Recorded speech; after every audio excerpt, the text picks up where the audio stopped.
David Isenberg is our next speaker. I introduced David yesterday. He's going to talk today about SLE outcomes and origins. Lupus erythematosus is a disease which I have a particular interest in and have done for quite a while. Now, we're talking of origins and outcomes, but first of all, my disclosures. Well, my disclosure is that I have no disclosures, so I'm sorry about that, but that's the way it is. I'd like to tell you a little bit where I come from. This is where I used to come from. This was the Middlesex Hospital, which was built in 1743 and sadly was sold to the Candy Brothers about 4 years ago at the height of the market. And the Candy Brothers were going to knock it down, and then they were going to put up some fancy apartments.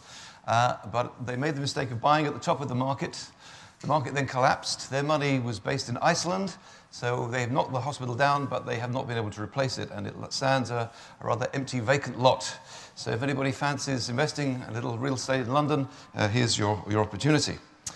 But while that hospital was being knocked down, our sister hospital, University College Hospital, was being rebuilt, was being recreated. And this hospital opened in July 2005, and I do my lupus outpatient clinic just along here. And we have my inpatients, the lupus ones in particular, up on the 6th floor. And on Monday afternoons, I get to an outpatient clinic up on the 15th floor, which has a really spectacular view. It's rather nice. Now, the hospital is linked to this place, University College London. This was built in the 1830s, and it was put together by Jeremy Bentham and colleagues. And it was the first university in the UK to be built separate from the established churches.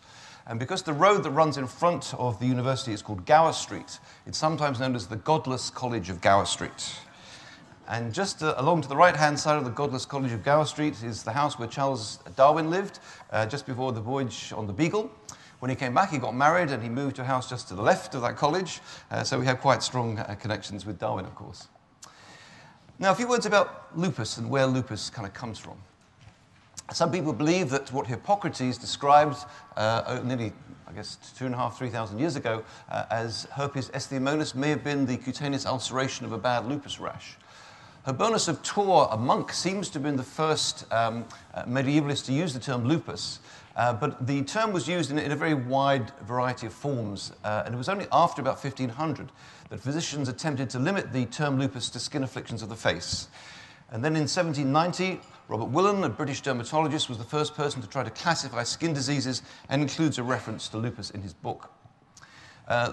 Bateman was the student of Willan, and Bateman came along and just 200 years ago, almost exactly 200 years ago, wrote this rather interesting sentence: "Of lupus I shall not treat at any length, for I can mention no medicine which has been of any essential service in the cure of it." Arguably a statement which